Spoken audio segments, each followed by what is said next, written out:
It's been a couple of weeks now since the Switch 2 landed in our laps, fresh-faced and ready to run a new generation of Nintendo titles. Since its release, the Switch 2 has etched itself into history as Nintendo's most successful hardware launch ever. 3.5 million units have found their way into people's hands, and there hasn't even been a stock shortage. Returning viewers will know I spent my Switch 2 honeymoon benchmarking original Switch games on the new console, specifically games that hadn't received an upgrade patch. We've since learned that a keen majority of Switch 1 games see huge uplifts to both performance and image quality when they're played on Switch 2.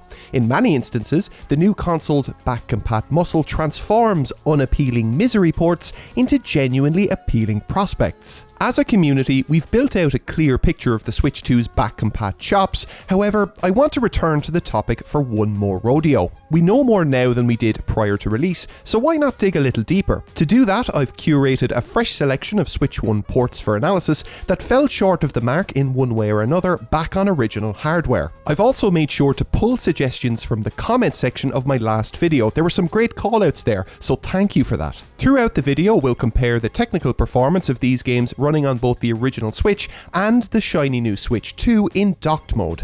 We'll also take a higher level look at these games to establish whether they're good or crap or somewhere in the middle. If you like this kind of content, please do consider liking the video and subscribing to the channel. Your support means everything and I highly appreciate it. Anyway, without further ado, let's jump into these games, man.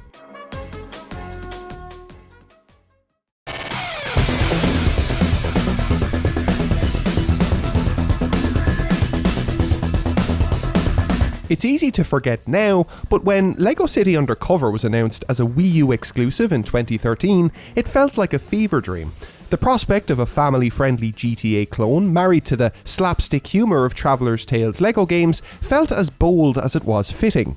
The resulting game was definitely more Lego than it was GTA or Sleeping Dogs, but it was met with an encouragingly positive reception overall. After 4 lonely years on Wii U, Detective Chase McCain and company went multi-platform, re-emerging in 2017 for modern platforms and the then new Nintendo Switch. And I really do mean new. If online records are to be believed, Lego City Undercover was the 11th physical game released for Nintendo's hybrid, and the first open world title since Breath of the Wild. Games released toward a system's launch always trend higher in terms of review scores, but in Lego City's case, the near 80 it garnered on Metacritic was warranted thanks to the game's charm, its variety, and humour. In docked mode, the game runs at a fixed 1080p, mostly matching the visual features seen on other platforms. Clever cutbacks to the quality of anti-aliasing, shadows and depth of field allow the game to hit this resolution and maintain it. Thankfully, these visual rollbacks don't negatively impact the game's overall look either. Performance, on the other hand, can be a little shaky. Slower paced exploration often exhibits smooth frame times and a 30 FPS lock. Pick-up speed, however, and the judder commences. Frame pacing inconsistencies are compounded by frame time spikes, lowering the performance average across the run of play. Crossing between areas of the city can worsen these dips, especially if you're burning rubber whilst doing so. Included as part of Lego City's re-release was split-screen co-op, a series staple sorely missed on Wii U. This feature also made the cut on Switch. However, this is where performance struggles the most. Free roaming around the city in this mode drives frame rates down to near unplayable levels. It would be great to see the Switch 2 improve on these frame time faux pas, particularly in split screen. Doing so would ostensibly solve Lego City Undercover's biggest problem on Switch. So how does the game fare on Switch 2? Well, in terms of image quality, Lego City is unchanged. The absence of any dynamic resolution scaling tech results in a locked 1080p wherever you choose to play, so no changes there. Performance is the biggest story here, and there is, thankfully, a noticeable improvement to Undercover's frame rate on Switch 2. Traversal through Lego City now hums along at a smooth 30 FPS, which makes driving in particular feel considerably more responsive. In split screen, the results are transformative. The 18 FPS doldrums of Switch 1 give way to a locked 30 FPS on Switch 2. I can't rule out potential performance dips here and there as the game progresses, but the uplift in general is significant. To offset all of this relentless positivity, I will highlight one in-game encounter that sent Lego City Undercover's frame times haywire. Whilst swimming ashore during an early mission in order to retrieve a construction worker's jelly and sausage sandwich, the game's frame limiter had a momentary cardiac event. These spikes lasted for some time, but frame pacing did eventually return to normal. Curiously, revisiting the same location at a later point in the mission didn't cause the same performance issues, so this was potentially a ghost in the back-compat machine. All in all, LEGO City Undercover has practically all of its issues resolved on Switch 2 solely by virtue of the console's increased power. I doubt the game will ever receive a patch to improve its visual quality. With that said, there's still plenty to get bricked up about even without developer interference.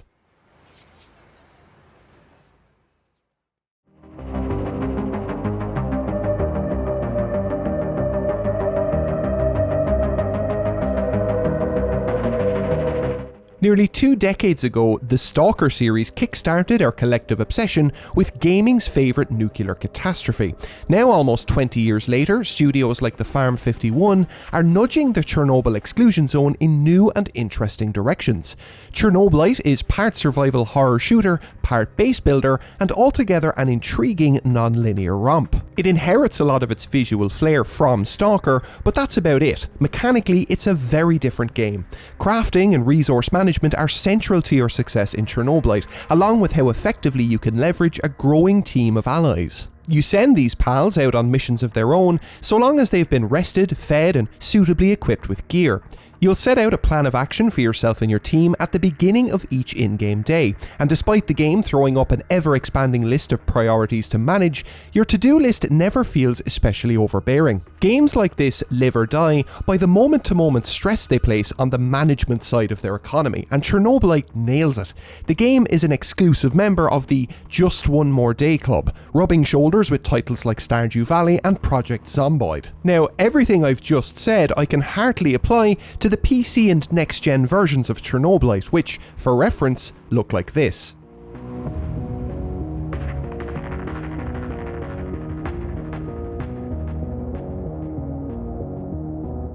Chernobylite's Nintendo Switch port is sadly an entirely different beast, one born from the murky and irradiated depths of Unreal Engine 4. Epic's middleware has long been an industry staple, but let's be honest, it's often been a very poor fit for Switch. Chernobylite both looks and runs like crap tart on Nintendo's hybrid. Asset quality has been decimated to the point where I can recall better looking PSP games. Aggressive dynamic resolution scaling keeps the game from ever looking crisp, but perhaps the biggest cutback can be seen, rather garishly, in the game's lighting. The moody and evocative atmosphere of the zone are critical to Chernobylite's look, and almost every feature used to achieve the game's visual identity has been abruptly stripped out on Switch. Traversing its open-ended zones feels like browsing through the game's assets in a model viewer, bereft of any lighting or ambient occlusion. Even with all of these cutbacks, frame rates still falter at even the slightest inconvenience. Regular exploration hovers around a jittery 25-ish frames per second. Catch the attention of the occupying military force and the frame time graph goes ballistic. Unreal Engine has always been heavy on the CPU, and that's precisely why I wanted to test Chernobylite out on both generations of Switch. I'm not expecting miracles here, but I am curious to see if the Switch 2's increased CPU power does anything to paper over the cracks inherent to both Chernobylite and its choice of game engine.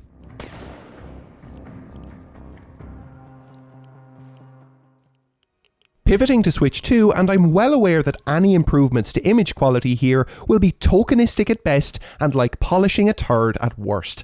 Just like every other Switch game that utilises dynamic res scaling, Chernobylite now sticks to its upper boundary of 720p almost constantly on Switch 2. This does a lot for in-game text, like the readout on your environmental scanner, which is more legible than it was on Switch 1. Small victories, eh? The lack of anything resembling a cohesive lighting model is still the game's biggest bugbear even on Switch 2. Sadly, there'll be no change to that without a patch. As far as performance is concerned, I can at least report another positive turnaround. The frame time spikes that we saw on Switch 1 are absent on Switch 2 for the most part, and frame times are mostly pinned to the game's 30 FPS cap. At one point I did notice the same frame time variance that we saw in LEGO City Undercover. It was almost identical, in fact. It's possible that this is an issue inherent to the Switch 2's back compat layer, but more testing will be needed to confirm that theory. Switch 2 drastically improves every aspect of Chernobylite that it can, but it can only do so much. This port's shortcomings are deeply rooted, and it simply isn't enough to go from being the worst version of the game to the second worst. If you have access to any other platform, then Chernobylite's vividly haunting rendition of the Exclusion Zone is well worth a visit. If you're a hardcore switcher, however, then go and play the excellent Stalker trilogy instead.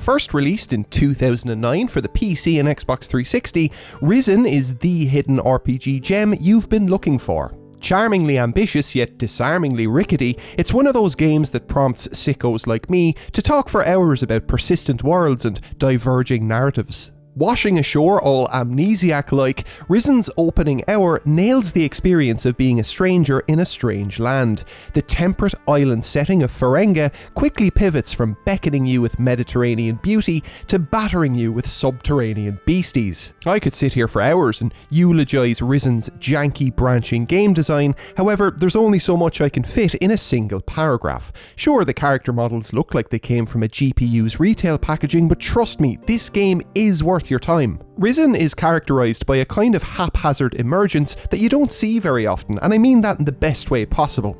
As an example, one early quest sees you offering to help a young farmer gather the grain he needs to meet his harvest quota. I did exactly that, delighted that he'd now be able to go upstate and study magic. After this heartwarming moment, I did subsequently overwhelm myself with some nearby horse-sized moths. Leading these moths back to the young man's plot, definitely by accident, I swear, he jumped at the chance to repay me for my earlier kindness. It didn't work out well for our young farmer friend, and any of the kudos I could have gained by helping him gave way to a feeling that I wasn't particularly welcome on the farmstead anymore. Oh well. In late 2023, THQ Nordic re-released Risen on modern platforms, something of a shock reprisal for such a cult classic. Its presence on Switch was a curveball too, one that would have seemed incredibly unlikely back when the console initially launched. A 7th gen game at heart, Risen makes the transition to Switch admirably and without much fuss. Image quality is improved over the original console release, with the game now running at a dynamic 720p resolution in docked mode. Performance is the main reason I opted to include Risen in this video. Back at launch, I was disappointed with THQ's decision not to cap Risen at 30 FPS. Instead, it runs with a 60 FPS limit in place, which it essentially never hits. I tell a lie actually, certain coffin-sized interior locations can nudge frame rates up, but it doesn't last long. My initial playthrough of Risen felt tinged with a bit of FOMO thanks to its uneven performance on Switch, and I ultimately felt as though any game that looks like this should really be hitting 60 FPS on any remotely modern platform. Given how Switch 2 has up to now worked wonders with wobbly frame rates, I figured Risen would be a great candidate for a back-compat boost. As you might expect, revisiting the game on Switch 2 does reveal a suite of improvements. Image quality is enhanced thanks to the game's use of a dynamic res scaler, which is quickly becoming the norm across our testing. More often than not, Risen's 720p target is both met and retained throughout play. Performance is where we see the biggest improvement of the video so far. The uncapped frame rate that once blighted Risen's presentation is now paying dividends via back compatibility. A casual stroll through the game's largest seaside town now triggers dips into the 50s as opposed to the 20s. Of course, a totally flat frame time graph would be ideal, but this really is the worst case scenario. Stepping out amongst the flora and fauna of Ferenga, and performance is further stabilised, holding 60 FPS with only minor dips. Seeing performance literally double across every gameplay scenario is worthy of attention. The compatibility layer that Nintendo developed in order to run Switch 1 games on Switch 2 is arguably one of the biggest reasons to upgrade from the original console. Risen is another shining example of the kind of improvements we can see to our back catalogue, even despite its farmhand killing horse moths.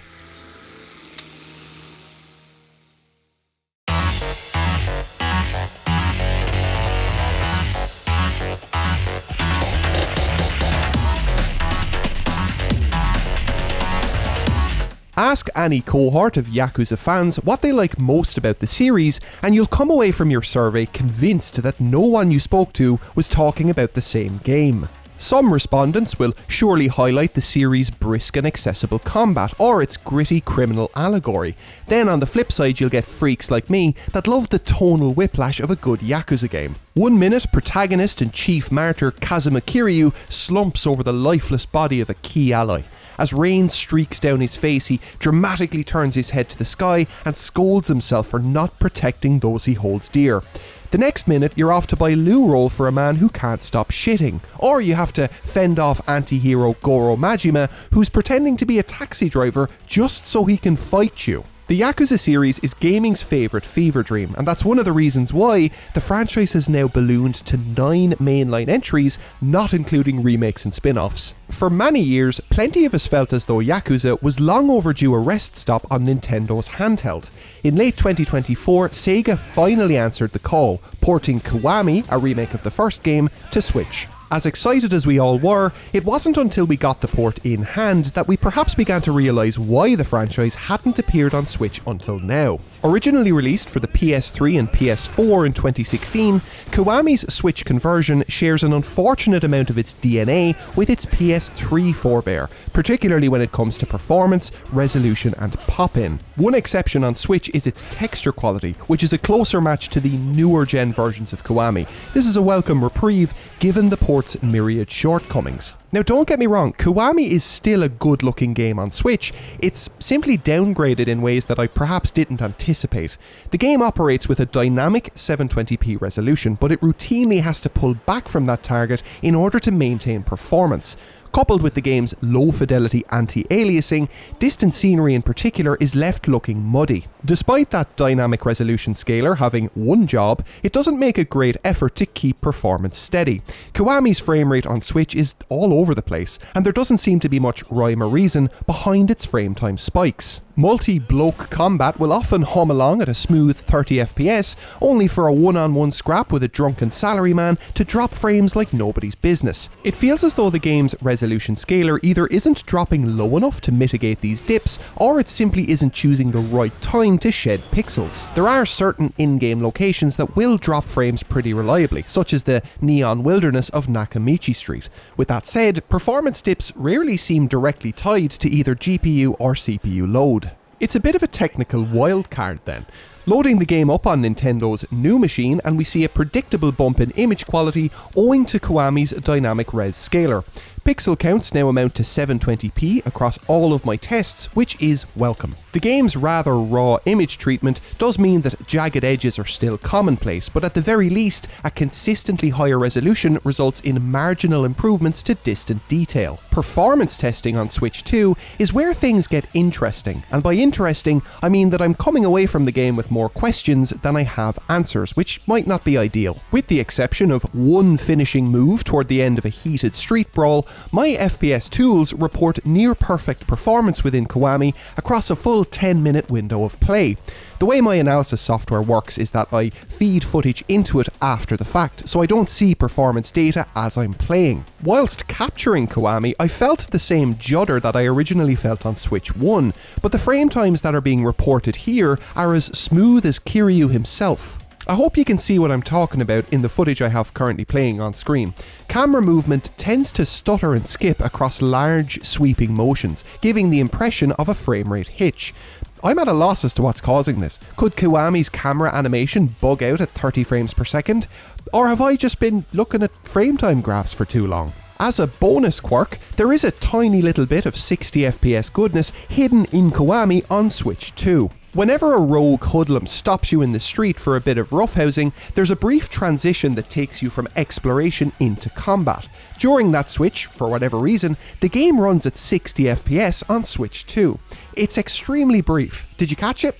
Here's another one. Oh, you just missed it. It'd be great to see a patch for Kiwami that boosts performance up to that 60 FPS limit, along with a remedy for some of its performance quirks. To be honest, if you own an OLED Switch, I'd almost recommend playing the game on that console over your shiny new one. The punchy, high contrast nature of an OLED panel is practically purpose-built for the kind of environments seen in Yakuza, and given the port's selection box of issues, you don't really gain a whole lot by playing on Switch 2. So treat yourself to the neon wilderness of the Japanese criminal underworld, viewed through the miracle lens of modern OLED technology. Go on, you deserve it.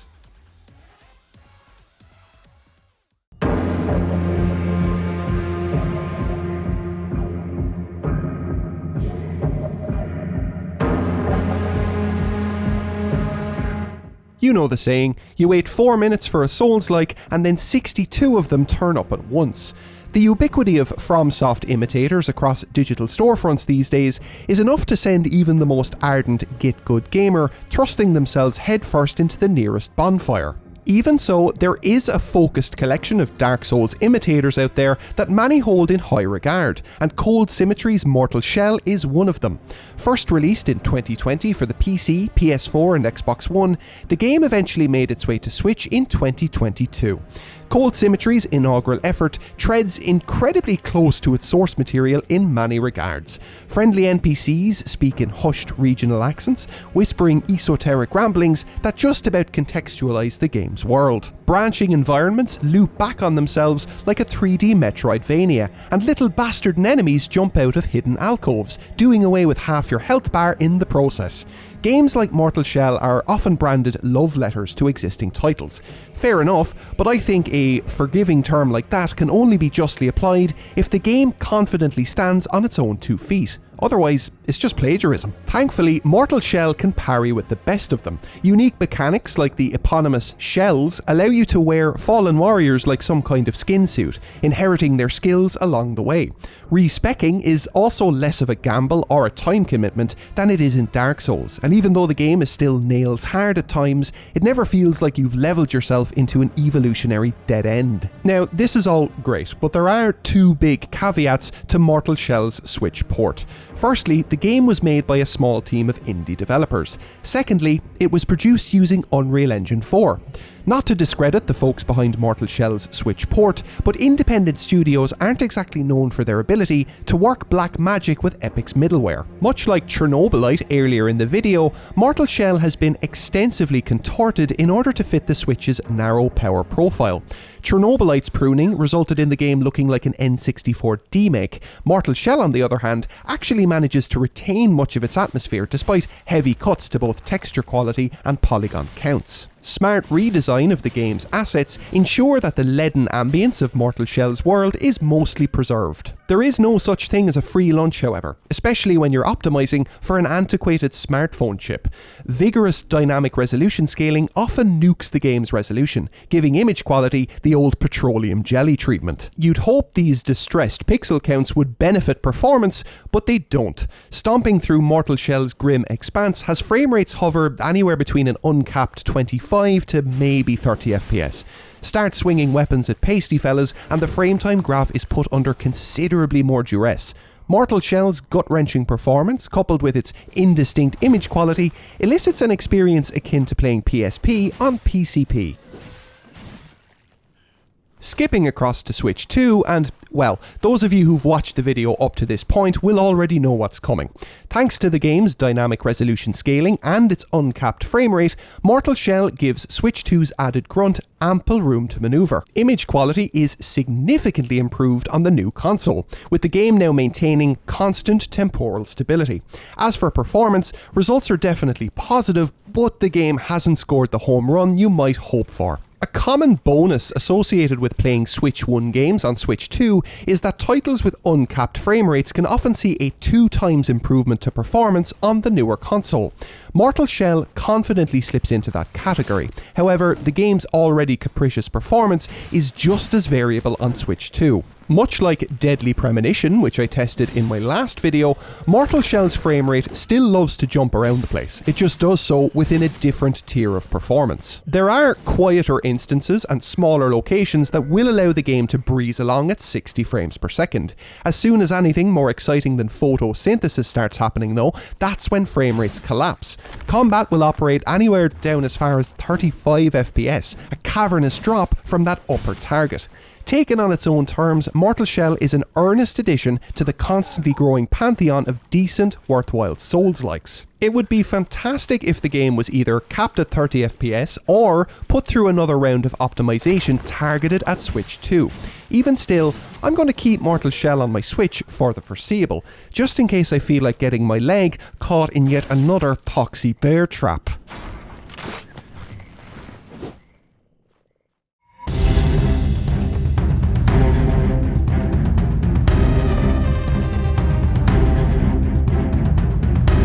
When the Resident Evil Revelations collection made its way to Switch in late 2017, I remember feeling that the console had crossed a threshold. One of the risks associated with an unconventional game console is the uphill battle it'll face when it comes to third-party support. External partners aren't keen on risk, and even though Nintendo and Capcom have long been bedfellows, an independent company's support is never a given. Capcom's decision to ring in the Switch's first Christmas with its flagship horror franchise was a confident stamp of approval, one that had both novelty and quality working in its favour. The simple fact that you could now take console-quality versions of both Revelations titles on the go with you was enough to win over many, myself included. The ports themselves were a triumph, widely sidestepping the technical issues that had plagued their prior handheld incarnations. I view both Revelations 1 and 2 as solid third-person Resi games affixed to a phenomenal set of bonuses. Included with each game is Raid Mode, an arcade round-based blitz through bite-sized stages that feels oddly similar to an arcade racer. Memorizing level and enemy layouts, upgrading your weapons for increased performance, and threading the needle between speed and survival. Swap out corners for headshots, and this is essentially Ridge Racer Raccoon City. Now, I have opted to stick to the campaign of Revelations 2 for my testing, mainly because it's the more demanding section of both games on a technical level.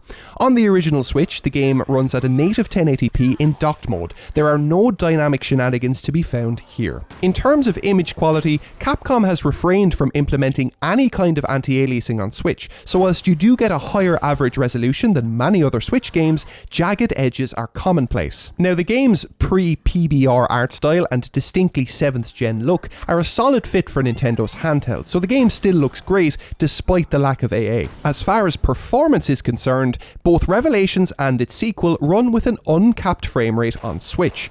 Back in 2017, this decision was met with a bit of grumbling and a few furrowed eyebrows. Many at the time loudly stated their preference for superior image quality and an optional 30 FPS cap, especially since Revelations 2 never really hit 60 on the original Switch.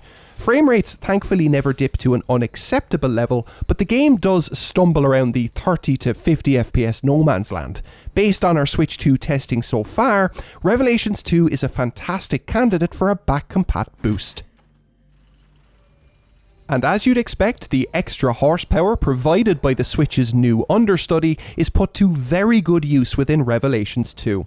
The game's static resolution means we don't see any changes when it comes to image quality. Performance, however, is evened out significantly. Docile exploration now hums along at a constant 60 FPS on Switch 2, a massive improvement over the frame time variance seen on the original Switch.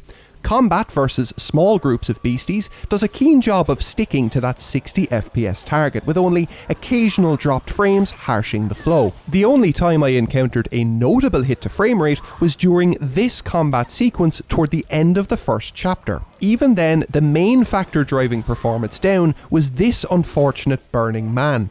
As soon as he was kind enough to extinguish himself, frame times rapidly recovered. The Switch 2's value proposition is considerably boosted by original Switch games like Resi Revelations. The ability to revisit high-quality games like this, shorn of their technical shortcomings, is a meaningful bonus for any Switch 2 owner. These kind of passive performance boosts are rarely seen across console generations. Even recent GPU releases on the PC side have offered miserly uplifts to raster performance, and even then, costs have risen to match these perf gains. Letting the Switch 2 loose across my existing Switch 1 library has been a unique experience that I doubt we'll see again for some time. The fact that the Switch 2's back-compat power was essentially treated by Nintendo as an Easter egg was as baffling as it was serendipitous. I theorised at the end of my last video that Nintendo likely didn't want to market tatty third-party games in the run-up to the Switch 2's release. Even so, the surprise scale of the Switch 2's brute force improvements is still bemusing. With every passing day, the community continues to catalogue the status of Switch 1 games on Switch 2. Given the sheer scale of the original Switch's library, I imagine these archaeological efforts will go on for some time. I intend to continue covering Switch 2 games on this channel, with a particular focus on both reviews and technical breakdowns. So if you like this particular brand of bullshit, please do consider subscribing. For now though, I'll bid you farewell, and I'll see you in the next one.